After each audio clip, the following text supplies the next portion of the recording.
নমস্কার, কেমন আছেন সবাই? আশা করছি ভালোই আছেন। আমার একটা নতুন ব্লগে আপনাদের স্বাগত। এটা হচ্ছে দক্ষিণেশ্বর মন্দিরটা দেখা যাচ্ছে।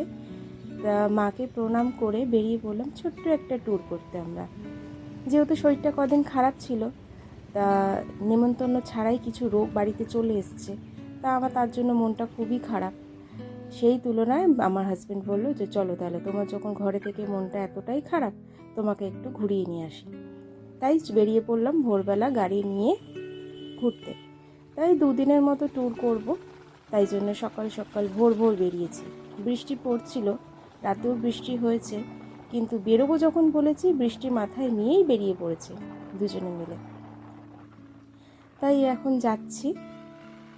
তাই দক্ষিণেশ্বরের ব্রিজটা বেশ ভালো লাগে, ভোরের দিকে প্রচণ্ড ভালো লাগে।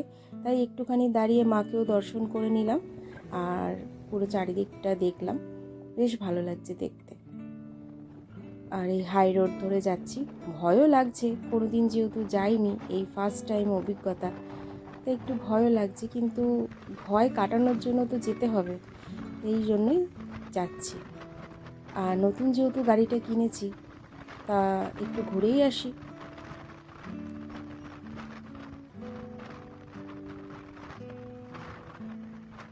আর অনেকটাই ভোরবেলা, আর গাড়ি চালাচ্ছে তো, আর যে হাওয়াটা আসছে ভীষণভাবে শীত করছে, ঠরঠর করে কাঁপছি, মনে হচ্ছে একদম শীতকালে ঘুরতে বেরিয়েছি। যেহেতু মেঘলা মেঘলা ওয়েদার, হালকা হালকা বৃষ্টি হয়েছে রাতে, ভোরের দিকেও বৃষ্টি হয়েছে। তো এখন বৃষ্টিটা হচ্ছে না, এখন বৃষ্টিটা পাইনি আমরা, এরপরে হয়তো পেতে পারি। তা ভীষণ ঠান্ডা লাগছে, কাঁপুনি দিচ্ছে ঠরঠর করে। আর এই হাইওয়ে দিয়ে যাচ্ছি যখন, ভীষণ ভয়ও লাগছে।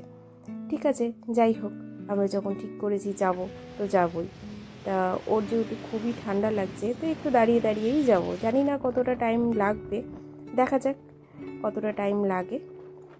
তাই কিছুক্ষণ যাওয়ার পর কিছুটা জায়গায় দাঁড়িয়েছি।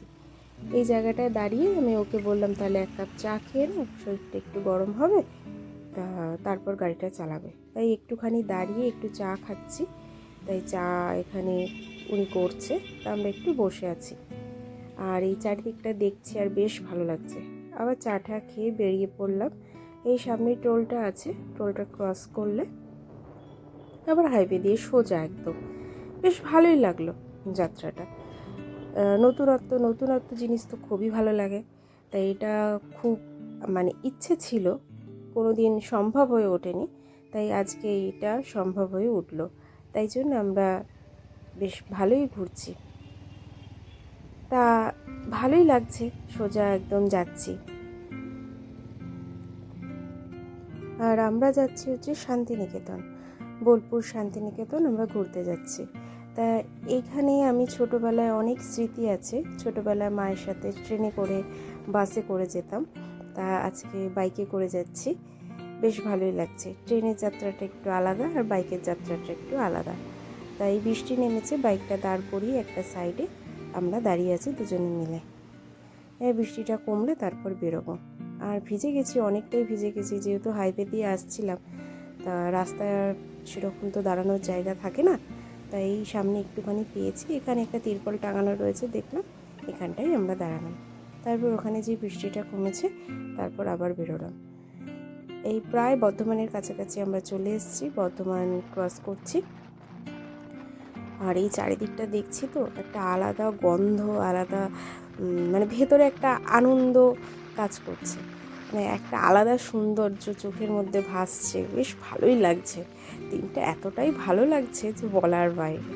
এখানটা না গেলে, না ফিল করলে বুঝতে পারবেন না যে এই জায়গাটা কতটা সুন্দর লাগছে। আর এখানে একটা আলাদা একটা গন্ধ আছে, যে গন্ধটা নাকে গেলে বেশ ভালো লাগে। হ্যাঁ, কি সুন্দর যে লাগছে সকালবেলা। আর মেঘলা মেঘলা ওয়েদার রয়েছে, এখন অতটা শীত করছে না, হালকা ভিজে গেছি, তাও অত একটা ঠান্ডা লাগছে না। হাইওয়ে দিয়ে যখন আসছিলাম তখন একটু বেশি ঠান্ডা লাগছিল, এদিকটা অত একটা ঠান্ডা লাগছে না, কিন্তু একদম মেঘলা ওয়েদার হয়ে রয়েছে। মেঘলা ওয়েদারে একটা আলাদা অনুভূতি লাগে, আবার একটু রোদ ঝলমল করলে ধানের ওপর যখন রোদগুলো পড়ে, সেটা একটা আলাদা অনুভূতি লাগে। এই প্রায় চলে এসেছি আমি অজয় নদীর ধারে, প্রায় একটুখানি গেলেই অজয় নদী পড়বে। এটা এই ভেদে যে আছে স্টেশনটা, ওই ভেদে স্টেশনটা ক্রস করছি আমরা। এরপরেই পড়বে হচ্ছে অজয় নদী। তা ব্রিজটা ক্রস করে গেলেই অজয় নদী পড়বে। তাই গ্রামে একটু গ্রাম পড়ছে, আবার একটু ফাঁকা মাঠ পড়ছে, বেশ ভালো লাগছে।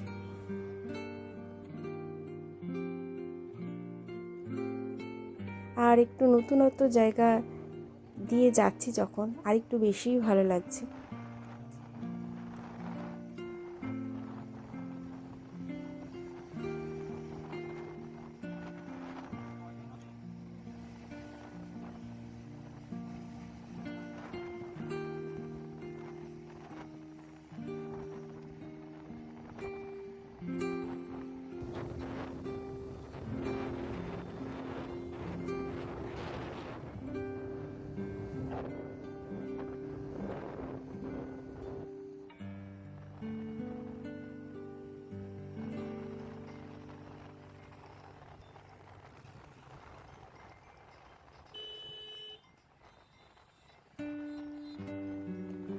এই রাস্তাটা ক্রস করলেই অজয় নদী ব্রিজটা পড়বে।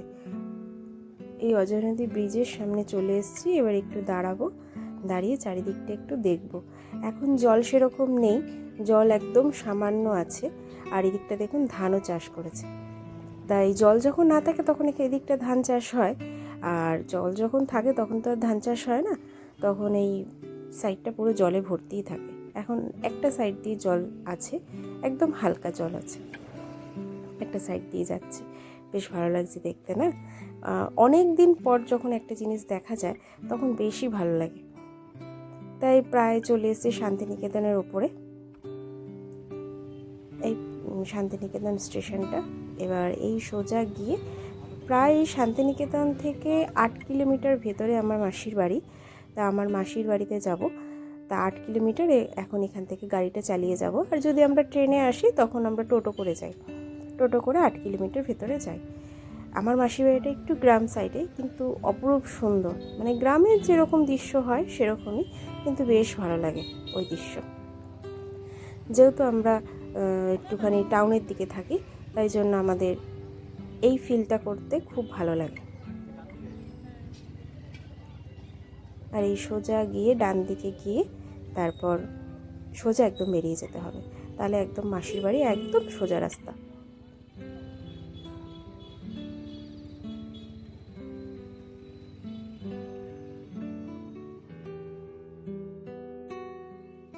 এখন এখানটাতে একটু দাঁড়িয়েছি মিষ্টি নেওয়ার জন্য। এখানকার মিষ্টি খুব ভালো, খুব টেস্ট। রসগোল্লা তো এত ভালো বলার বাইরে। তাই এই জায়গাটায় দাঁড়িয়েছি, একটুখানি মিষ্টিটা নিয়ে নেবো, নিয়ে তারপর আবার রওনা দেবো মাসির বাড়ি থেকে। এই আসছে পার হয়ে,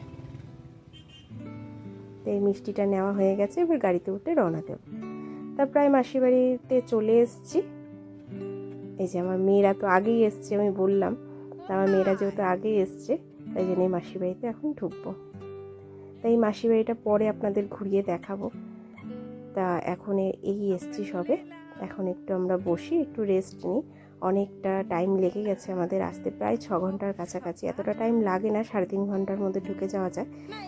তা অনেকটা টাইম লেগেছে, যেহেতু বৃষ্টি পড়ছিল তো অনেক জায়গায় দাঁড়িয়েছি, তাই জন্য। তা আজকের মতো ব্লগটা এইটুখানি, পরের ব্লগে দেখা হচ্ছে আপনাদের সাথে। টাটা।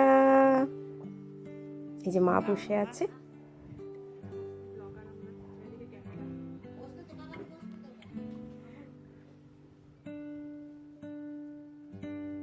তা মুখের অবস্থা খুব খারাপ, তো এখন হাত মুখটা ধুয়ে নেবো, ধুয়ে টুয়ে তারপরে একটু রেস্ট নেব।